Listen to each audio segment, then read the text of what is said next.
Hello, my name is Timothy Duncan, and I'm going to read to you a story that I had written about an actual event that took place a few years ago. It's my retelling of the story, and it's called Trip to Frontier City. One mildly warm summer day in 2007, my family and I went to an amusement park called Frontier City in Oklahoma City, Oklahoma, to spend some time with my wife's family, who lives in Oklahoma City. My wife's sister Donita, her husband Ray, and their children, as well as my wife's other sister Sonia and her longtime boyfriend Joe, whom neither of which had children, invited my family and me to spend some much needed time together, a luxury that neither my wife nor I had access to very often. The morning that we were to meet my wife's family at the amusement park, we had planned to leave our house at 6 a.m. to arrive at the park by 8 a.m.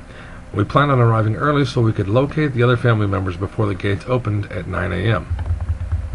Well, the plan to leave that early changed or modified, as my wife would have said. I am the only male living with my wife and 3 twin girls in the house, and apparently do not have an understanding in the fact that females require more time to get ready than males.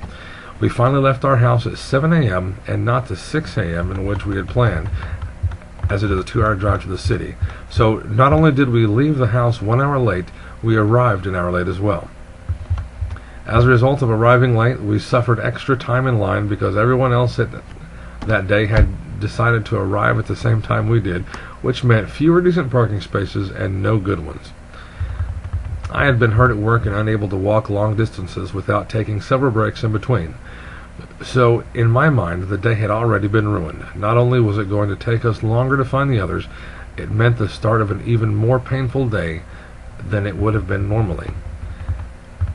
Once we entered the parking lot and we were past the park entrance, I had noticed that the gates had opened and the extremely long lines that were full of excited parents and their hyper children had begun moving. I thought to myself, what a fine bit of work you are. Look at yourself all crippled and full of pain. What kind of trip is this going to be? What kind of fun can you have? Your children are going to regret this day because you had to go and get yourself hurt. When my skull couldn't contain all the yelling and extreme emotion going on inside, I started crying quietly. Then when the tears offered no relief, I snapped and started hollering at my wife. Look at where we have to park. The furthest parking spot from the entrance. Because you and the girls always have to take your sweet time getting ready to go anywhere. Why are you yelling at me? You know we take that long getting ready. Why didn't you have us get up at 5 a.m. so we could have been ready to go when you wanted to leave? Because even if I would have gotten y'all up at midnight, we still would have been late. Tim, you never get this upset. What is wrong? I explained my thoughts to her. Honey, it'll be okay. We can still have a good time. The kids are not going to think any less of you, and neither will I. We'll be girls. No, Daddy, we love you, and we can still have fun with you, answered my 3 beautiful angels, sitting behind me in a soft and caring voice. I cried some more and pleaded with my wife and family to forgive me, and as a true family does, they all forgave me. After we all kissed and hugged each other, we started the long and painful trek toward the park gates. The 300-yard walk that would have taken a normal family 10 minutes robbed us at gunpoint by taking us an hour to make that same journey. Riddled with pain, my body writhed with every step. I was only able to walk a few yards at a time before stopping to rest. Thank God we remembered my bottle of painkillers, I said out aloud. Baby, will you please get me an Oxycontin? Here you go, sweetheart. Are you going to be okay? I'll feel better when this medication takes effect. We only have a little ways more, and then you can sit on a bench while the kids and I go looking for the others. As we approached the gates, I saw an empty bench. We only had 15 to 20 yards left. Then I could sit down and rest a while. The closer I got to the bench, the more I wanted it, needed it. Closer we came, and the sharp pains emanating from my lower back were now shooting down both of my legs. Hunching further with every painful step, I found myself longing for the comfort and safety of that bench that seemed so far. Closer still, I began craving that bench like a man lost in the desert craves water. Just a few steps more. I can't make it. I stumbled, nearly falling, but I caught myself on the bench and sat down. I sat there catching my breath, thinking, never have I wanted a bench as hard and uncomfortable as it was. "Will you be all right by yourself?" asked my wife. "I'll be fine."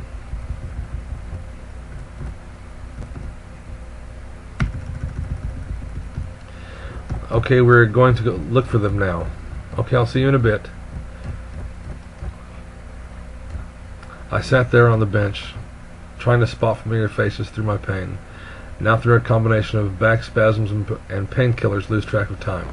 I continued to look. I must have dozed off because I didn't see my wife and kids walking up to the bench where I had been resting. The kids and I have looked all over the parking lot and have not seen any of them. I guess we'll just have to sit here with you until they show up. Unless they had already been there and gone inside. But they wouldn't have done that.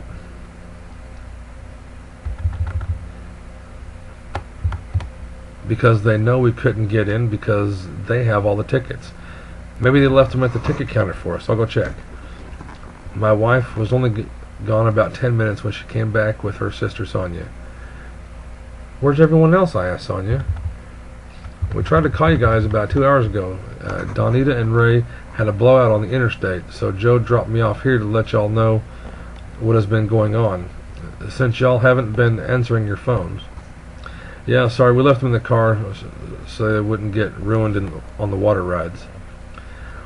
"Well, now that we all know what's been going on with each other, I can explain it to the rest of them when they get here, which shouldn't be much longer. We didn't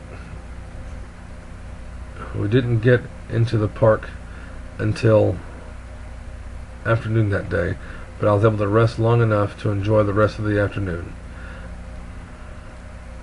I took turns watching the two kids that were waiting their turn